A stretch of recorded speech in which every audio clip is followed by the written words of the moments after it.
episode number 95 of the Three Count Out podcast. We are getting well on our way to 100, so make sure that you are liking the video, following, subscribing, giving us a rating, all that fun stuff, so that way you can be here when we hit episode 100. Joining me this week, as they have for basically almost every week up until this point, Jackal and Mike. We've had a much nicer week this week in football because a lot of bye weeks happened. My blood pressure stayed at a normal, healthy level for this Sunday. And who wants that? Just the side of heart attacks. Yeah. Well, you know, it wasn't my team that was having the heart attack this time. True. And then we get NXT and Saturday night's main event. I guess it's there. I don't know. When WWE want to talk about feet, everybody praises them for it. But when I want to talk about feet, I get asked to leave the drive-thru. Hi, my name's Jackal. Listen, that waitress was just trying to take your order, okay? She didn't. I wanted to see what kind of dog she had. You sure you want that out there? You don't want me to cut that? Yep, I want it down. All right, we'll leave it in. I am live on location as I was the correspondent for the podcast this week to cover the Lions game, the Lions versus the Harlem Globetrotters. And unfortunately, when you put a bunch of basketball players in football uniforms, they don't do too well. The Lions ended up winning 98-2. I don't know exactly what game you were at, but it sounds like you had a good time. I did. I'm so glad that FGK was in charge of my booking and did not give me transportation on the way back. So I'm currently driving to the studio right the fuck now. You know, we have to stop letting him have NyQuil the night before a show. Because I got a call from his significant other saying he was just sitting in the driveway thinking he was at a sporting event. I don't know anymore. That's where you can cheer the loudest and the funny men with the blue and red lights don't show up, Mike. Oh, sorry. Come on, they still man. show up. They're just asking if you're okay. And I was also cheering so loud this weekend when the Hardys had a match at an NXT pay-per-view. The woke and broken Hardys or whatever the fuck. Oh, yeah. Oh, the woke, go woke, go broke Hardys. Yeah, well, because it's like WWE. Like some people, I guess, get to acknowledge that they were in the WWE before, and then other people are like Matt Cardona or Nick Nemeth, where you don't talk about Zack Ryder in front of them, and it's like, what are we acknowledging? Because like broken Matt, obviously, like when he went to WWE, he became woken Matt, and it's like.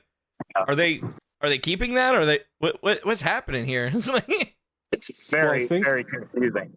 I think now that they're partnering with TNA, they're allowed to be like, "Hey, he's broken, Matt Hardy. We don't have to say the fucking woken thing anymore."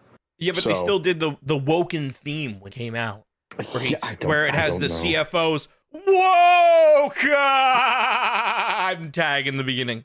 God, it makes me just stab myself in the eardrums anytime I fucking hear it. Yeah. I also saw he dropped Broken Matt Hardy like 2 years ago. Hey, but now he's back. Now he's. He's broken again. Here's the thing about Matt Hardy: when he falls out of relevance, he goes back to Broken Matt Hardy. What worked the best? Let me try it. Well, I mean, listen. I mean, to be fair, if you're indie guy Matt Hardy. You belong to TNA, but really TNA it's not like you belong to WWE or AEW. It still feels a little more like it's not like weekly TV. So I get it. If you're trying to get the indie bookings, you're going to go with the popular thing. But yeah, now he's back to being broken. And I guess Jeff Hardy is a born-again Christian. Is he still wearing the women's underwear? I need to know. Mm-hmm. Okay, good. Mm-hmm. Okay, good. Mm-hmm. Yeah. But, the Hardys, they had a broken rules match, or whatever the fuck, for the NXT Tag Team Championships. Dark State, and those are the guys that are like Shield 4.0 or however many times they've tried this. Like I said, they literally got relevant because of one dude being able to have funny.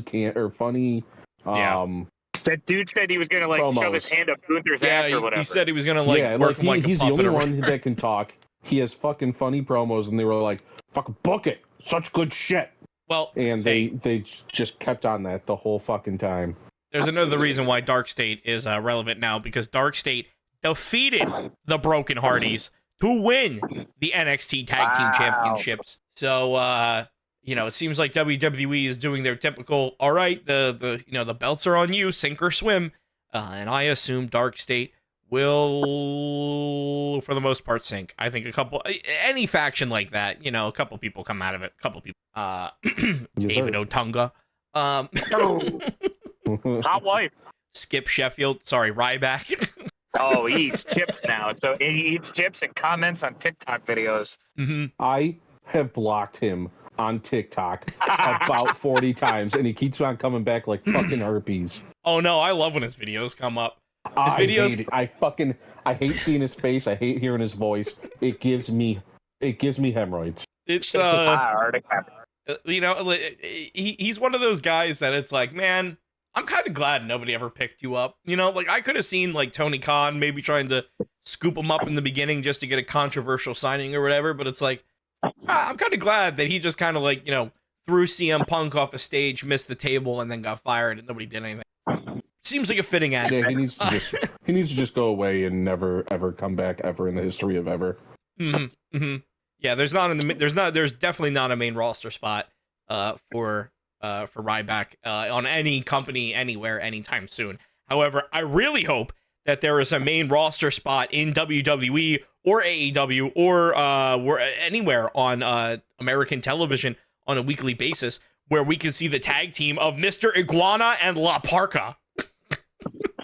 What? There was a tag team I didn't know I needed. Javon Evans and Leon Slater defeating Mr. Iguana and La Parka. Just a little tag team match, nothing there, but a very fun match. And definitely one of those ones where you could tell that like Javon Evans and Leon Slater, they're both kind of like the young guys. I mean, Javon Evans, the young OG. So it's kind of like the young guys working with the old. But even then, La Parka is not. La Parka, the character, has been around for a while, but the current man under the mask of La Parka, I think, has only been La Parka for like a year. Obviously, wrestling more than that, so I guess still a veteran compared to, Javon Evans and Leon Slater, but I don't know for sure. But a cool little fun little match there, and, great opportunity for NXT to shill some merch. I am very much a part of the belief that's kind of going around on the internet nowadays. I say nowadays, I mean like the past couple of weeks, where I've seen the sentiment from a lot of people where, hey, let's not wait until your stars that you have in NXT are older, in their like 30s and 40s. Like, you can put a title on Javon Evans. It's okay. Like, you can push the man. He's good now. Sure, he can't talk that much. He's just Gen Z brain rot, but still, it's like, hey, smoke him while you got him. And right now, I feel like you got him. I can't stand the stupid ass CFO intro, but still, the kid's fucking got something. I say, give it to him. Strike while the iron's hot. But it's also WWE we're talking about here, and they have a proven track record of not doing that. Yeah, and I mean, again, it's WWE, so it's not even like there's that many championships out there. You can't go for a Ring of Honor title and just kind of hold it. So I think Javon Evans, though, I think he's going to only get better, but I don't know that he's going to be able to fucking move like this when he's in his 30s and 40s. You know what I mean? Like, I mean, he's young as shit, so we have tons of time. I mean, he's younger than me. I think he's like early 20s is how young Javon Evans is. Yeah, so we have near a decade until he is even in close to his 30s. So, plenty of time left with Javon Evans, but I feel like is going to turn into that man is kind of jumpy. That boy Bouncy is going to turn into that man has no knees. He's going to be looking like Seth Rollins, because Seth Rollins, that was his whole thing, is that he was, he was the mosher. He was Tyler Black when he was on the indies and stuff. And, he's coming out, swinging his arms around, dislocating his shoulders and shit. Now his shoulders are all fucked up. Now, now he can't. Remember when he would just do fucking, do just fucking, like, random shit off the top rope? Now he still goes to the top rope, but only when it's, like, really, really, really going for Hold it. on, let me my way down here. Yeah, just lay there. I need to get my footing real quick. So I think Javon Evans will obviously adapt, but I do kind of agree. I think this version of Javon Evans, it's like, bro, use him while you have him. But, what I kind of like about this, though, is that they're kind of continuing to bring AAA. This is kind of where I thought AAA was going to go when they were kind of talking about it. Because obviously, like, when we were first talking about it, it was like, is it going to be NXT Mexico? So I knew it was kind of going to be on the same level of NXT. And I think this kind of shows why WWE doesn't think of AEW as competition, because it's not competition for WWE. It's competition for NXT. So I think they're trying to make their own majors and minors there with NXT. But, again, AAA being involved, AAA also had another match here on this card because the greatest North American of all time, the NXT North American champion, Ethan Page, defeated El Hijo de Dr. Wagner Jr., or whatever the fuck. You got a phone call. El Hijo de Dr. Wagner Jr. El Hijo de Dr. Wagner Jr. I'm saying that like the whitest man possible. He got unmasked in this. They like ripped his mask off. And he did not look too pleased. Although he had face paint on underneath. So, it's not like he didn't agree to it. But not great. Yeah, that's there's a lot of people upset about it. Again, I'm assuming it's one of those spots where like he probably said okay to it. I would assume. I hope. In the WWE, I would hope. Yeah, especially with Ethan Page. Ethan Page is kind of he's more of a veteran than anybody else on NXT, I feel. And I feel like he kind of has that kind of, that Ethan Page is like, you know who Ethan Page is outside of the ring, So like, yeah, he's playing a dick, but you also like, he streams on Twitch, right? Like, know what's going on. So it's one of those things where I'm definitely, a lot of people are like, I can't believe he did that. That's so disrespectful, blah, blah, blah, blah, blah. Bro, it's wrestling. It's, calm down. Yeah. I think if they were in Mexico, that never would have happened. Mexico, you get pesos thrown at you, apparently. Looking at you, Dom. Yeah, Dom got split open by that, I guess it hit him in the head or something, hit him right over the eye. Crazy. That's a heavy-ass coin, and apparently Justin Verlander, world-renowned pitcher, was yucking it at him in the stand. A 98-mile-an-hour fastball, too. Good Lord. Hey, can we, not throw stuff at wrestlers, please? Yeah, I want to go back metal in time. Coins? What are we doing?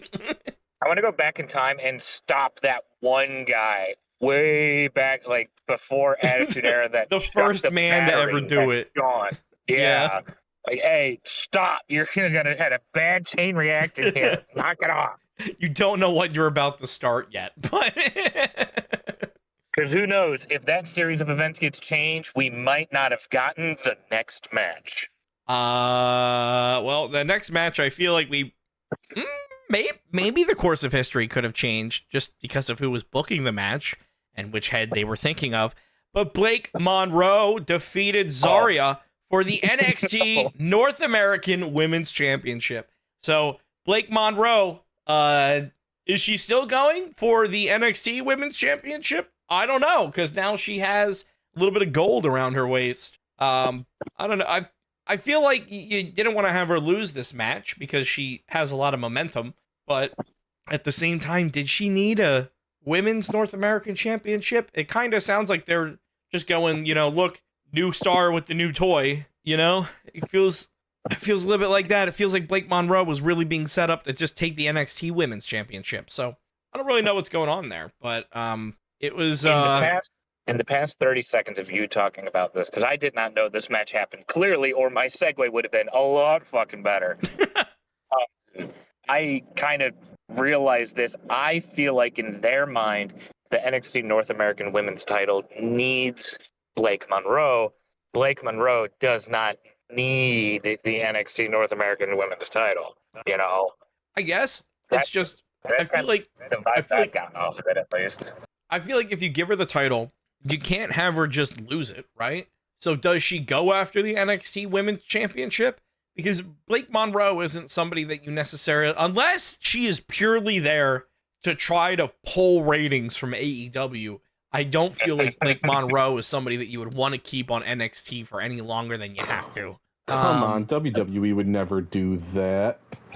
You sure about that? What? WWE would never counter program AEW. No, that's crazy. Never. What? Ever.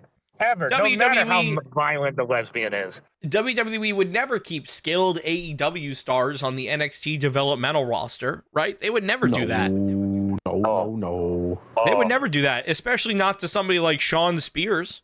Here's a segue for you. Oh God, he's been in because Sean Spears, so well, exactly. He's been doing nothing for so long. He's just been running the culling in NXT, which is a faction that has not really amounted to much of anything until now. Yeah. Because Tatum Paxley finally, hey, spoiler alert! If you don't want to lose your championship, don't fuck with Tatum Paxley on Halloween, because she's now won a coffin match and NXT Women's Championship match on Halloween. She defeated JC Jane. So in my opinion, kind of feels, if Blake Monroe hadn't won, then I feel like this would be transitional champ to transitional champ. But yeah, I don't know. Maybe she gets a run with it. They had JC hold it for a while. Yeah, no, and that's why I'm like, if Blake Monroe didn't just get gold, then maybe. I'm taking this with a grain of salt because I really don't want it to happen, but I saw somebody on Twitter saying that Blake Monroe is going to be getting a Mercedes Moné-ish run, and I would hate to see a belt collector in NXT as well. Speaking of Mercedes Moné, Ultimo Moné, did you guys see the thing I put in the group chat earlier today? That there is a contract clause that she is not allowed to lose at any indie booking she takes? So how are we gonna start giving those belts back then? So what the rule is that she won't take a booking unless she's winning the match. It is not negotiable. AEW has told multiple promoters that they don't want her taking losses outside of the company unless she loses on AEW TV first. Oh. So it sounds like AEW is saying, hey, until she loses on TV, don't worry about going to any indie bookings because you know what's going to happen. Well, so that was kind of what we were talking about before, where, like, she's probably going to lose to Statlander when they face off next. And then from there, it's going to be, her descent into madness. So they're going, hey, don't ruin our fucking storyline. So that when she loses on our show, she can then lose on your show and lose all of her belts. It might be some more time, though, until Mercedes loses to Stat, because Mercedes and Athena are now going after the AEW Women's World Tag Team Championships, and they are the favorite to win. Then she has to lose to, Tay Mello or Tay J or whatever they're called. Yeah, or Tay J, even though it's Ty Tegan J. Knox and her girlfriend are a tag team there now, so they could also take the belts. Wow! They picked up the ACL made out of rice paper. Good for her. Good for her for getting another paycheck before ACL tears the second time. And that's what makes me wonder, because like her ACL seems like it's been doing fine on the indies unless she just hasn't been booked much. But like, was it just the fact that maybe she was training too intense for WWE? Maybe it was I don't know. I don't know what it was, but like she seems like she hasn't been injured since she's been on the indies, I don't think. No, I don't think so. But not yet, at least. Meanwhile, one match and all of a sudden it's kaput. Yeah, I mean, like when you do 3 or 4 rounds of PT on the same ACL, you'd hope you'd have a little bit conditioning on it. You would I don't know. You'd hope. But I mean, you keep ripping it over and over. Who cares? Who knows? But we have one more match here for the NXT card. We have a singles match for the NXT Men's World Championship. Ricky Saints defeating Trick Williams by pinfall. Good. Yeah. About time that Ricky Saints is actually getting gold and is getting great matches out of it and is going up against two belt tricks or whatever, whatever he's being called. I don't know. It's I I like that they're bringing NXT championships back. It kind of felt like Trick Williams when he was holding both. Kind of felt like neither company was getting to see their belt enough. You know what I mean? So, I guess I don't know if Ricky Saints is like an NXT guy now or what, because I think he still got a little bit of the AEW behind him. But I don't know. It was a decent match. It wasn't great. It wasn't bad. This whole pay-per-view can just be summed up by like it wasn't bad, but Not great either. Yeah, this was one of those pay-per-views where you were like, all right. Yeah, I watched it. That's it. It was more just to have fun, I think, with Halloween, and Yeah. it was just kind of be there. Unfortunately, they got rid of the one person that embodied Halloween, but hey, she was doing her Wheel of Madness on indie shows instead. Was she? Shotzi brought out the wheel. Yep. That's I feel like Shotzi and Danhausen. This is like the one time of year, you know. Probably. So like, all right, like it's your Santa time to Claus shine. during Go be weird. yeah, go figure something out. But that was the NXT event, and now we can look forward to the thrilling Saturday night's main event 41. I didn't know they've done 41 of these, but it's going to be this Saturday in Salt Lake City, Utah. So oh boy, prime wrestling crowd there for this pay-per-view. There's going to be some hot soaking after this show. Mm-hmm. Oh, the Mormons are losing their minds on that one. Oh, baby. Mm-hmm. Well, they can go ahead and boy. they got some choices to soak to. Maybe hey, you know what? You guys tell me on a scale of 1 to 10 if you would if you would want to soak. I would soak to a song. I'm with it. If you would soak to this. There we go. Would you soak to a singles match for the vacant World Heavyweight Championship, CM Punk versus Jey Uso? Since Jey Uso's in the match, no. My dick's actually going back up inside myself, turns out. All right. How much fuckery is going to happen in this match to make it even remotely relevant? Because, like, unless they just have CM Punk beat him outright, nobody's going to give a fiddler's fuck about this match, right? I mean one of my theory for this match, and we can talk about what we know at this time because we don't know all of the details, but we know what's been rumored. My thought for this match is that this is where Roman Reigns comes back and Jey Uso maybe sides with Roman again and just goes back in the bloodline thing. And I'm going to be honest, I don't want to fucking see Roman anytime soon. Well, I mean, we can, like I said, we don't know everything, but we know some of it. WWE putting him on the poster for War Games, and then the feat that everyone's talking about right now. We don't know who the feet are, but I mean, it's Jackal, you said that you had the names, right? What it was rumored, or Mike had it. Cody Rhodes, Brock Lesnar. Yeah, Cody Rhodes, Brock Lesnar, and Roman Reigns. We're all at WWE HQ filming stuff. And listen, the jeans and the cowboy boots, that could definitely be Brock Lesnar. The suits, any of them could definitely be Cody Rhodes. And I'm looking at in this picture that's in the group chat. I'm looking at some black on black in the bottom left corner with some nice comfortable sneakers and some nice sensible black pants, which would generally be the MO of your tribal chief, Roman Reigns. So I think this is where Roman comes back and kind of forces himself back in the storyline. That's where it's going. If Jey somehow, I would be, and I wouldn't be surprised about it, if they fuck this ending and make it so that it's like a triple threat match at, I don't fucking know, like, whatever the next big pay-per-view is, or even all the way to like Royal Rumble or something, I wouldn't be surprised. But if we get Jey fucking Uso winning this outright, just No, I don't want that at all. If Seth is hurt, give Punk a tiny little bit of a reign with it, man. Yeet Man had his time earlier this year. He had his run with it.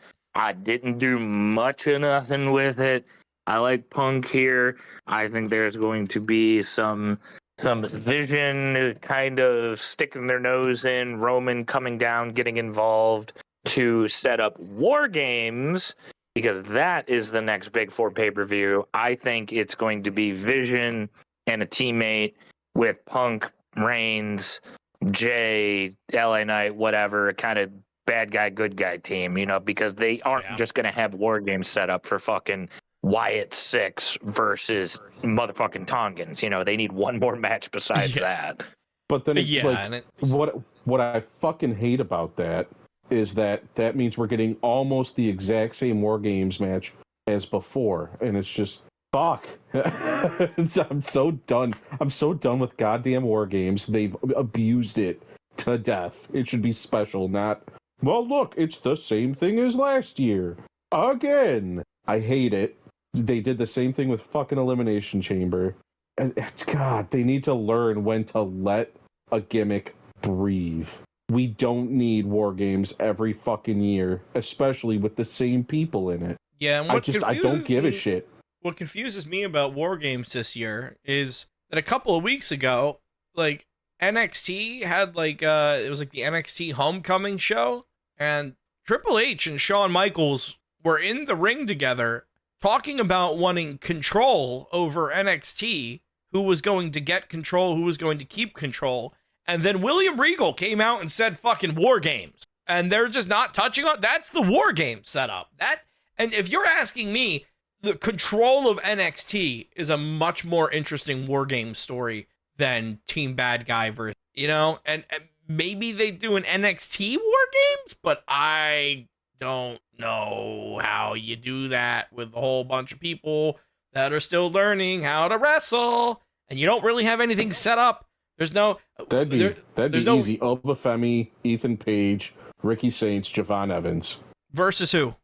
Anybody from the main roster. The originals: Sammy, DIY, and I don't know. Take your pick of anybody else that's gone to the main roster from NXT. I mean, that's just off the top of my head, and that's probably what they do because that's how they fucking lazy book. Oh yeah, it's just I agree with you. It kind of feels like War Games has lost a little bit of that identity because if it was that, then we wouldn't be sitting here going I guess they're setting up for War Games. Just kind of feels like they're all right, November's coming around. get all the people that hate each other. Oh, it's still the same people from last year. All right, well, fuck it. Think of new spots. Speaking of people who hate each other, Bronson Reed break his ankles again? Maybe. Speaking of people who hate each other, though, two men that hate each other and have hated each other, well, for quite a while, actually, for as long as I can think of. Cody Rhodes, your undisputed WWE champion, retaining against the Scottish psychopath, Drew McIntyre, who, yet again, cannot win the title when he needs to the most. Poor Drew McIntyre. I hate this. Why does Drew lose every single big opportunity? Right? What? During COVID, he's good enough to have when all of your contractors are out there risking their lives for their company, going through a global pandemic, and you need somebody who's willing to carry the company on their back because Roman Reigns can't do it because he's immunocompromised. He can't wrestle. He can't do it. You need to give it to somebody. You put it on Drew. Drew takes this title and holds it through a global pandemic, putting on some of the best wrestling that he could with no crowd.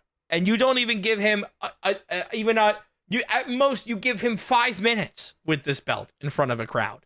I understand that wrestlers, they don't always go to win or to lose or to hold championships or whatever excuse you want to say.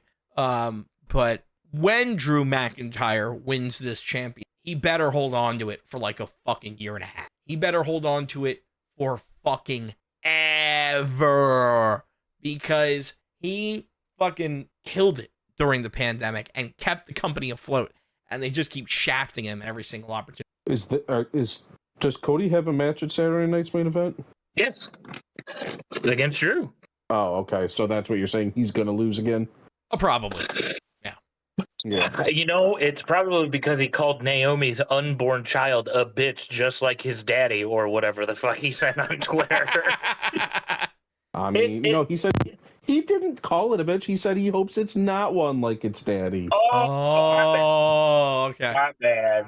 I don't want this to be the oh God, what's the right way to word this? I don't want this to be another Drew McIntyre title match that we've had pretty much since 40 in Philly. Like you saw the last time Drew got a 1, 2, 3 for a title, and it was a different title, but still that run lasted 5 fucking minutes, you know? Yeah. I know what everything Cody's doing right now is not for me, just like everything else that Jay's doing right now is not for me. Cody is the right new now Cena. Jay's not for anybody. Well, it's about time that you see it. No, I mean that's like they tried their test with him as champion. It didn't fucking work. Let him go off in the sunset somewhere and be a tag team again, like the good boy he is. Because him as a main, he has to use Roman's fucking spear because that's the only thing he's got. Cody, we need heel Cody right now. Nothing else is working. They need to finally figure that shit out too, because he's just been kind of farting around doing the movie and not being around.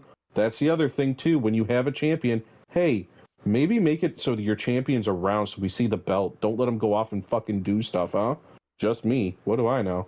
I've only been watching the product for as long as you have. God forbid. Yeah. I'm very nervous that this is just going to be another. I hate that I'm already saying this, but it's just kind of going to be another Cody wins lull type of moment. Mm-hmm. How many? How many crossroads do you think it'll take? 2 back-to-back and Avalanche one off the top rope, which is apparently what he seems to be doing now. I think it'll be a quick one, and then Drew will kick out at 1. An Avalanche where Drew will kick out at 1 again. And then the end of the match will be like 3 in a row, like, you know, what he does. And that'll be the pin. There it is. Yeah. It's, I think we know how this match is going to go. And unfortunately, I don't think Drew McIntyre is ever going to get his opportunity. Not anytime soon. But like I said, when he does, he needs to keep it for fucking ever. The only thing, and I would love for this to happen, I doubt it will, but we get this crazy Drew wins thing. And it looks like nobody's going to come out, nobody's going to do anything. And then, you know, it's about to close out the show. RKO out of nowhere. Credits. Ooh. Well, that would be cool, but unfortunately, the rumored return for this weekend's Saturday night main event is Chris Jericho. I will kill myself in your front lawn if that happens. I just cut it. Looks nice. Great for bloodshed. Perfect. But there's... Oh, go for it. You got Chris Jericho thoughts in the Big 25?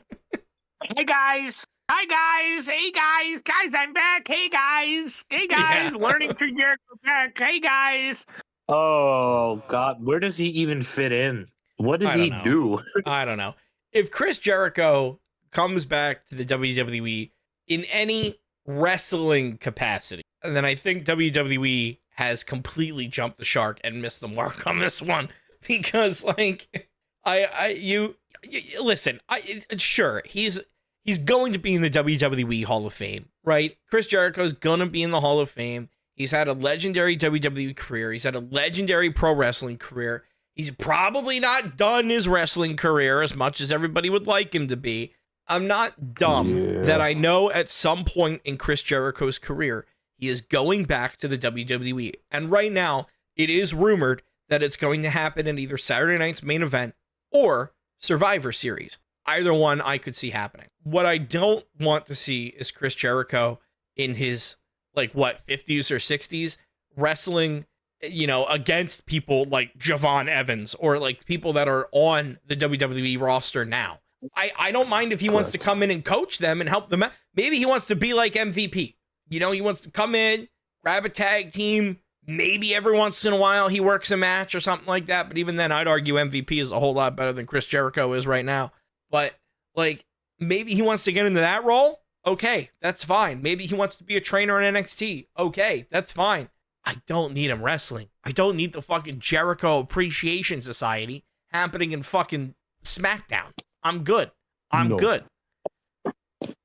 Jericho and yet again, you leave Daddy Magic and Jake Hager with absolutely nothing in AEW. Well, I don't think Jake Hager is doing anything anymore. Yeah, I think Jake Hager retired. Did he? Did he just straight up Yeah. fucking retire? When did that happen? I don't think he's When a wrestling hat right became more popular than him. Oh, regardless, I don't No. need Chris Jericho wrestling in the WWE. Jericho is one of the greatest to ever lace up a pair of wrestling boots. Sure, does he not know how to quit when quitting time is coming? Yes, he doesn't.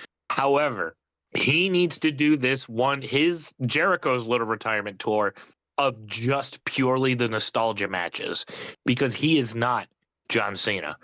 He is not in the business of putting people over, because I don't think anyone AEW directly benefited from the Jericho exposure, And also, the last time I can remember Jericho had a match in WWE trying to put someone over, I'm looking at you, Fandango. Wasted that fucking WrestleMania slot. Right? I also want to know who the asshole was that was like, man, a dancing dude, he's going to be our next star. The fuck? win. But Like, Mike, who would don't you ever remember? think- Don't you remember Fandangoing? Remember the whole crowd was doing it. Definitely not I mocking do. poor. And then everybody went, eh. And he's just been Mr. Irrelevant ever since. He's in TNA now, where he belongs, unfortunately. Mhm. Could have been a bigger star if they would have given him a better gimmick, because he's got the look and he has a decent moveset. Decent leg drop off the top rope, too. And instead they were just like, nah, be the funny dancing guy. That'll be better. Yeah, I mean, it's he's one of those people that I feel like never. He's one of those people that WWE wanted to keep around, but never cared about. Yeah. No, I mean, even not if you at look all. at it when he was Johnny Curtis, like nothing happened there. No. So, with that in mind, if Jericho wants to come back and do this, sure. I don't need him to put over young people, because, to be honest, in wrestling lore terms, it's not going to be much of a big victory beating a fucking 59-year-old Chris Jericho. But- You're not really doing much. But what if you beat the Painmaker, Chris Jericho? Oh, is it going to be the Painmaker? Is it going to be the List? Is it going to be Troglodyte suit and tie Jericho? be Is it going to honest. be Dance Jericho? I don't know. Light up jacket, bring it back. Get fuck off. I want to see someone's grandpa out there hitting the fucking Christ pose. I personally think that they should honestly just save it for the Rumble, because it's blood money and they always get their rocks off for people over there anyways who are from the 90s regardless. But they're blowing their little load now. So, hey, not my company. Well, they might have to be blowing their load a little early, because as of right now, the Monday before Monday Night Raw, there's only one more match announced here for Saturday night's main event 41 from Salt Lake City, Utah, and that is a singles match for the WWE Women's Championship, the big one, Tiffany Stratton versus Jade Cargill. I think this is going to be match of the night. I think this one's going to, especially when you look at the only other two that have been announced so far, Cody Rhodes versus Drew McIntyre, which we've had at 2 WrestleManias, and CM Punk versus Jey Uso. So not a lot of competition, but I think this is going to be a damn good match. Do you think this is where they finally give it to Jade? You know what? I wouldn't mind it. I really wouldn't. And I feel like Tiffany's had it for a decent whole run, year. A whole year. It's her first run, listen, there hasn't really, in my opinion, been much to write about. It's been a lot of Nia Jax. It's been a lot, there's been some names that have popped up over and over and over again. But I think, for a first championship, yeah. Well, I guess not first championship, but I like it. I like this run, and I think if the match is good enough, she comes out of it not necessarily looking weak. Jade Cargill just has to be Jade Cargill, and I don't really know how much momentum Jade has. That's kind of the thing where I'm like, do you just fucking do it, or? She dropped her on SmackDown, beat the absolute dog shit out of her. Doesn't that usually mean you're gonna lose, though? If you're looking strong, I hope Jade still does pull it out, because I feel like Tiffany, for me, has personally kind of fallen off of a cliff ever since dropping her not been pinned streak for like the year, or her being on the main roster or whatever. But now that that's gone, fuck it, get the title off of her. You brought Jade Cargill here for a reason. You might as well capitalize on it now sooner than later. Hopefully. That's it. Only Yeah. 3 matches well, it is still a whole week before Saturday night's main event, so they'll probably cram a match tonight and a match Friday on there somehow, some way. Yeah, I assume. But there's a lot of WWE happening, so maybe not. Who knows? They do also usually treat Saturday Night Main Event like it's just basically a fancy TV show instead of a pay-per-view. Yeah, so I'm sure there's going to be plenty of backstage stuff, and I mean, maybe the Chris Jericho return is purely backstage. You know what I mean? Especially on Peacock, dude. Peacock, they're trying to get all their money's worth out of it. They only got this one and Cena's retirement, and then they lose WWE. They are trying to get as much money out of them as they can right now. But I think Saturday night's main event, it might be on. I might put it on in the background. Maybe if I can find a free stream. I already canceled my Peacock, so like maybe if I find, we'll see what happens. Because I know for a fact that me and Mike more than likely will not be. Well, I shouldn't say me and Mike. I will not be watching it, because I will be watching your Michigan Wolverines this Saturday night as they take on the Purdue Boilermakers, coming off of a very, very, very, very weird game on Saturday against little brother against the Spartans of Michigan State. Mike, what were your thoughts on everything that happened sort of Saturday night? I figured they were going to win. I thought, honestly, I mean, even when State has like the worst season of their lives, they usually are good for a possible upset. But yeah, this is one of those games where I was just watching and I was like, okay. I mean, it just got exposed more that, like, even though Bryce Underwood may be good, Michigan still doesn't have receivers. Yeah, I mean, the game was just kind of, it got done, and I was like, all right. Okay. It's gone from a very important rivalry in the state to the past couple of years, pretty much ever since 2021, of, hey, it's time for your yearly whooping. All right, Michigan State, bend over. It's not really that much of a rivalry anymore ever since Jonathan Smith took over, to be honest. Well, and yeah, State hasn't been good in, a while. And it's just, maybe they'll get it together at some point. I doubt it, but, you never know.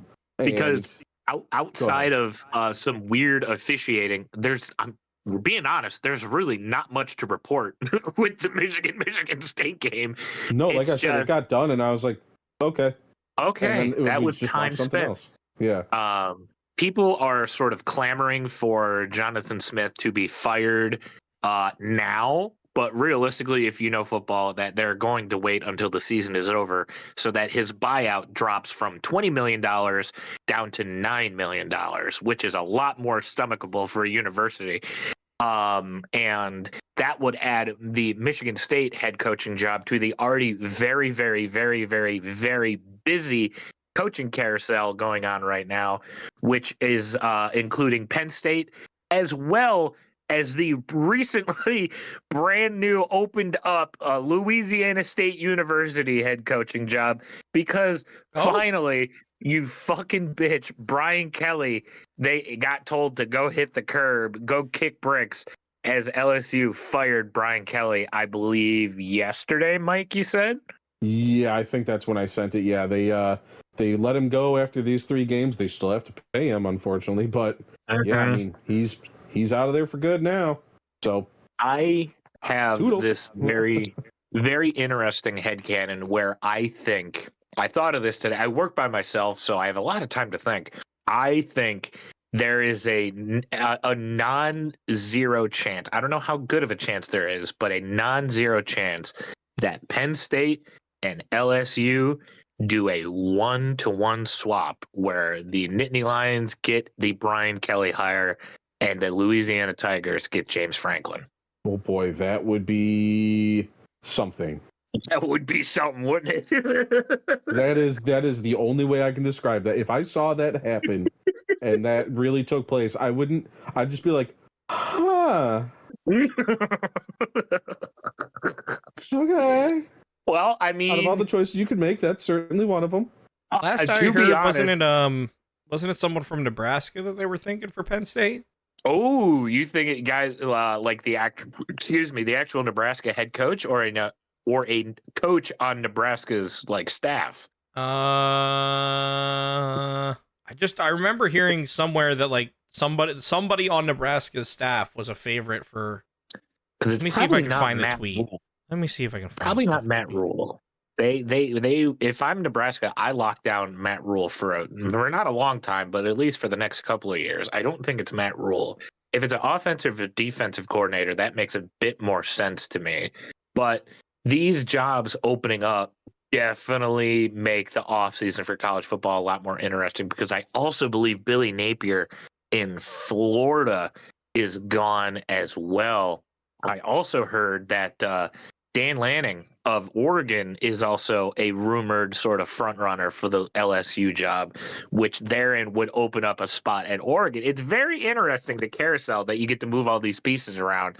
So we'll kind of follow that one. And realistically, that's all the Penn State news there is, too, because they were on a bye this weekend as they are looking up to play the Ohio State Buckeyes next weekend, or this upcoming weekend, or whatever. You know what I mean? Yeah. So has Penn? This is a question for Era.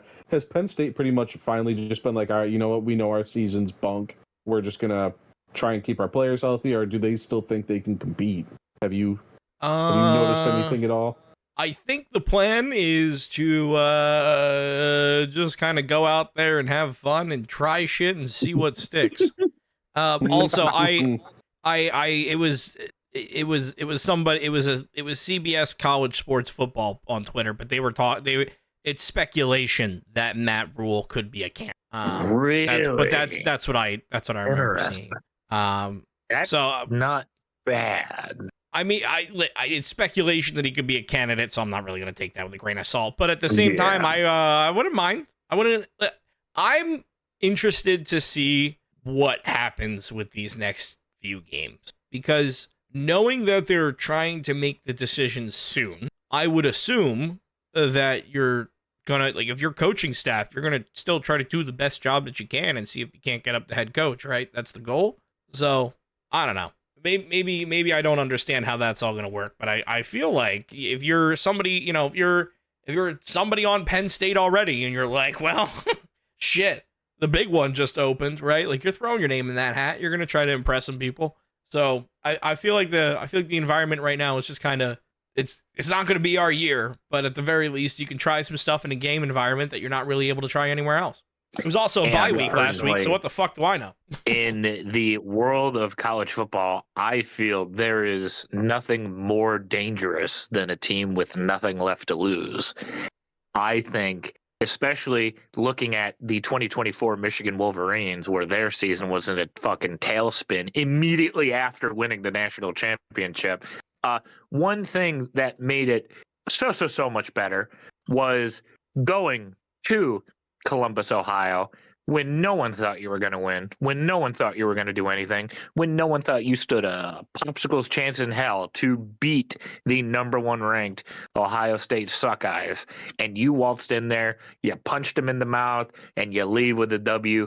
That tailspin of a season feels a lot fucking better.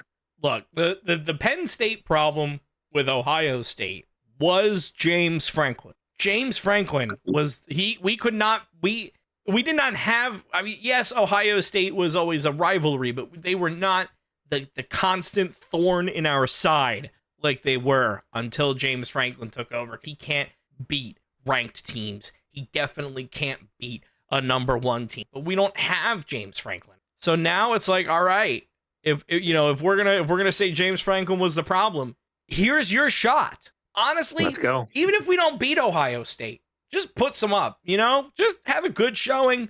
We're unranked. We have a backup quarterback. We have a backup head coach. Fucking whatever happens, right? But at the end of the day, if we're able to at least show up and like play something that kind of looks like football, I might have a slight heart attack, but I'll be okay. I'll survive, you know? You know what? You know what? Hear me out. I think with what this man did this past weekend, I think he is fuck it. He embodies the city. He's a big boy. He's a beefy boy. He gets angry, but he's got a kind heart. Give that head coaching job to the big Dom of the Philadelphia Eagles. Give it to him. Dude, Why I love not? that. Fuck yeah, man. I mean, he went over to Cam Scattaboo after Cam Scattaboo's ankle turned backwards, and he gave him like Philly breadsticks or whatever the fuck. Yeah, he brought him pizza and cheesesteaks. Yeah. Most Italian which shit is how ever. you say I love you in Philly. Oh yeah, dude. That's like a bouquet of roses. Yeah. No, it's real quick. I know that when the Eagles got ran over, Cam Scattaboo was somebody I was shit talking. You don't want to see it happen like that. And his fucking ankle turned backwards. That shit's nasty. Well, legitimately hope he comes back. Has been one of the most fun players to watch. This season. Yeah, no, and I mean, like, even when the Eagles fans are like, "Oh fuck, he's getting carted out," like, you could see that everybody in the link was also like, "Oh shit," you know, like it was. Well, yeah, they stood up and cheered. Like Philly stood up and cheered. Yeah, for a Giants player, a standing ovation. Yeah, if you want to know how bad that injury was, Philly stood up and cheered for a Giants player, a standing ovation to like get well soon. That's never happened before, I think, ever. It has like fucking united the NFC. Everyone is like, you know, from a Dallas fan, thoughts and prayers to Cam Scatterboot. Like everyone's just like, it's legitimately. I hope that is not, and I assume that it is not the end. But I hope that, you know, he gets back as quickly as he can. I don't think he's coming back this season. I don't know. They got him into surgery last night. Oh, he what? messaged Brian Dabble at 4 a.m. that said spirits are up. He's in rehab today. That's fucking wild. Crazy, dude. That is insane. All right, well, fuck. Maybe Cam Scatterboot comes back. But hey, listen. Different in that team shit. I am not. I have prefaced all of that, so now I will say this part. God damn, did they really need Cam Scatterboot? Because the Giants have absolutely nothing without Mr. fucking CTE ramming his head into a brick wall. They also don't have their main receiver either, because Malik Neighbors has been gone the whole season. So you literally faced a team without its two primary weapons. I mean, worked out for us. Yes, it did. Philly, in my non-Philly opinion, kind of reminded themselves who the fuck they were this weekend. And I also think, from a football player's perspective, when you are a rookie like Jackson Dart and you kind of form that bond that he had with Scatterboot, and you guys are actually making a competitive game with the reigning Super Bowl champions on their home turf, and all of a sudden you turn around and see your boy's ankle inside out, it kind of messes with you mentally a little bit. It's kind of hard to stay focused after that. Yeah. Hey, he was still trying to ball out, bless his heart, you know? That's true. Very true. But Philly really found their rhythm. Yeah, and I think that this is kind of going to be a little bit of a wake-up call to the Giants, too. Of like, I mean, obviously it was a freak accident, but, like, you know, people are always talking about, you know, like Jackson Dart and Cam Scatterboot. Like, if they keep going like this for long, they're going to get CTE next year. What, you know, like, and I think that may at least start the discussion with them of, like, yo, you guys can legitimately get hurt from this, and, like, you need to be more careful. And again, I'm not saying that it happened for any specific reason. It was just a bad landing. But it's, I think, definitely going to be at least a little bit of a wake-up call to those rookies that, like, yo, you're not in college. Like, this shit's going to happen. I don't know, man. I think it's going to be almost the exact opposite for those two. Because I think... You think they're going to let Scatterboot headbutt a brick wall on his way out the rehab? I think if Scatterboot comes back this year, the level of fuckery, fuck around and find out energy in New York is going to be something you've never seen before. I think that team is going to be unholy types of violent because they're going to be like, fuck it, he came back. Let's go ham. Like, I think if he comes back at all this year, it's going to get fucking wild over there. I think if he comes back next year, it'll probably be the same team next year.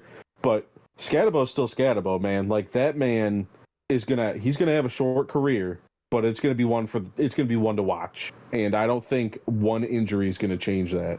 Well, I mean, I guess we'll see. But there was another interesting. Speaking of people maybe coming back, there was a interesting return for the Eagles, kind of going back to our identity from last year too, and that is somebody you may be familiar with, Wolverines fans, Brandon Graham, coming out of retirement, number 55, back on the Birds. He's going to be back against the Packers after the bye week, ready to go. Hell yeah. Yeah, when I saw he was thinking about coming out of retirement, I was like, no. And then he did. I was like, well, son of a bitch. All right. I love that it was like we lost a couple of games, and then Brandon Graham's like, I'm coming back. And then we start winning again. And it's like, fuck, all right. But like he was one of those guys that, like, when you're thinking of like names on the defense, you're like, Brandon Graham is one of those like franchise people. He's a name that people know in Philly. So definitely a nice return to identity, and going against the Packers. I like Brandon Graham going against the Packers, so I'm feeling a little bit better about that. I think we also really like the Eagles going up against the Packers here.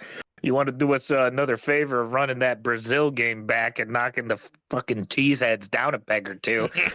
We'd really appreciate it. It's going to help, especially since Zadarius played 2 games, sacked Patrick Mahomes once, and went, I don't want to do it anymore. And Brandon Graham went, all right, move over, pussy. It's time for my show now. All right, that's fine. I'll do it. I'm back. I had my couple weeks to sit on the couch. I'm good. Zadarius wanting to hold out and try to get as much money out of Philly, only to fucking retire after 2 games. Fuck you. Fuck you. You could have been with Detroit still for a lot less money and still be kicking everything. But no, you got to go and ruin it for both of us now. Well, he wanted to make real money on his couch. And that's it. Apparently. Well, I think he realized. I think he got hit a couple times. He was like, you know what? Never mind. I'm good. I'm going home. I'll stick to Madden. I'm good.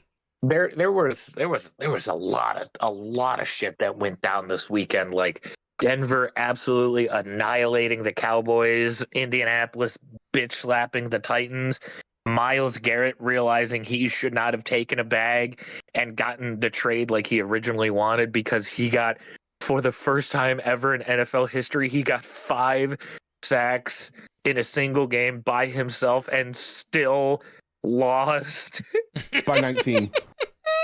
19! Holy shit. That's why I said he was the first player in NFL history to record 5 sacks, and their team still lose by more than 3. But hey, he's got millions and millions and millions and millions and millions of dollars now. Is it worth it? Well, there's a reason why they could give him millions and millions and millions of dollars. Yeah, because they're not fucking paying anyone else. Jesus.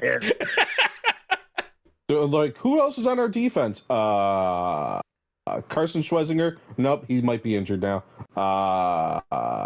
We got Myles Garrett? Yeah, no, we already talked about that. We have a good punter. And Mason Graham. Yeah. And they're like, oh, well. Oops, That's not even 7. That's not even 7. It's so wild that this is well, I shouldn't even say same. This is a very similar Browns team that almost made the AFC Championship game not even 5 years ago. That they've fallen off a cliff this fucking much is absurd to me. I mean, they have a wide receiver in Jerry Jeudy, so all you have to do is cover him. And then it's like, all right, well, they have Cedric Tillman sometimes. They have tight ends, but if you guard a tight end and then just have everybody else, guarding Jerry Jeudy. Nobody else can catch the fucking ball. Yeah, fucking And Dylan David Gabriel. Njoku ain't getting any younger. No, and they have Harold Fannin Jr., who's a pretty good fucking tight end, actually. But again, when you have Dylan Gabriel, who's running for his fucking life, you're not going to do much. They don't have an offensive line to support him. Nope. So Gone are the days of Joe Thomas, and the rumblings out in Cleveland is definitely for Shador Sanders to see some playtime. I'd fucking start him the rest of the year and just be like, you know what, get some training, bud. Why not? Learn some shit. Get You reps. get some more ticket sales and views, get some more money generated. Fuck it. If everybody's so interested to see him play the fucking kid, why not? Exactly. If it's going to make you guys some fucking money, at least let him ball out for a while. Let him run for his life, because your line's not going to help many. Neither are your wide receivers. Let him get some training in. Let him get his shit done. Let him get out. Easy squeezy lemon peasy. And quick rapid fire looking at everything else that happened this week. The Chargers ass blasted Carson Wentz and the Vikings.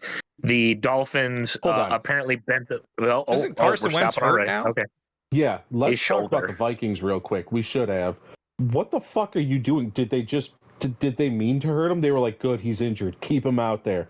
Fuck that dude. Keep going. Because he was injured in the first quarter. What? Came up holding his arm. And not just holding his arm, pure agony on his face. And they went, nah, fuck it. He can finish the game.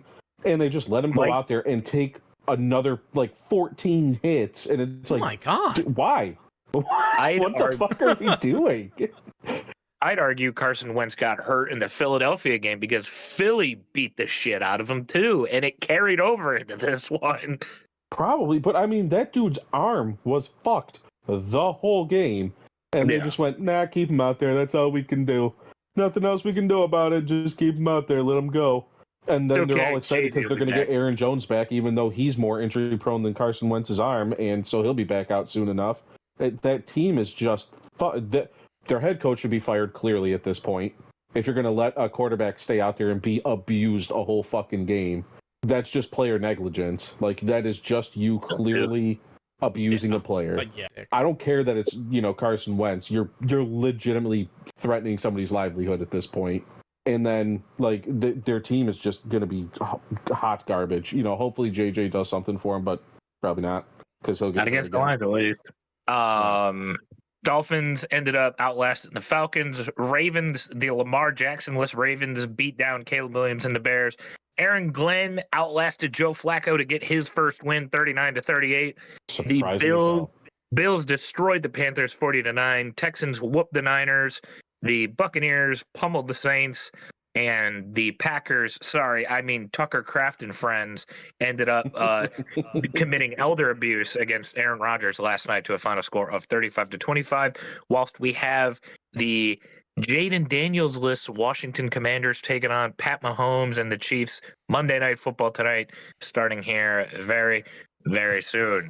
Did you know during that Broncos game that they have more sacks than anybody else in the league? I think after last night they're at 38 or 40, something like that.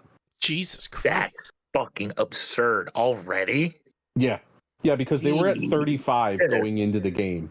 Good. So if you want to know what a good defense is like, apparently that's it. Yeah, apparently the Broncos. They've just been beating the dog piss out of everybody. What's going to happen when you face the Broncos? The quarterback's going to get hit. You're going to die. Oh. Yeah. Quick, doing some rapid fire pick'ems to wrap things up here. We got the America's Game of the Week. Pat Mahomes and the Chiefs traveling all the way up to cold Buffalo, New York, taking on Josh Allen and the Bills. Chiefs, Bills, 425. Mike, who we got? I don't want to say. Say it. I don't want to say. Say it. Between the fucking refs and, Patrick Mahomes deciding, it's time to play football now, and throwing it to hit and run. Fuck, it's going to be the Chiefs. Era. I don't want to say it, and I'm not going to say it, because at the very least, the Bills Mafia will let me shotgun a beer and jump through a table with them. So give me the Bills. don't know why you guys are tiptoeing around the subject so much. You know exactly what's going to happen here. Josh Allen's going to win in the regular season, and when inevitably these two teams play each other again in the postseason, Patrick Mahomes will beat him then and send Josh Allen and the Bills home for the 12th time in a row. That's exactly what's going to happen. It's only happened for the past like 8 or 9 seasons now. Yeah, they need to mix something up in the postseason.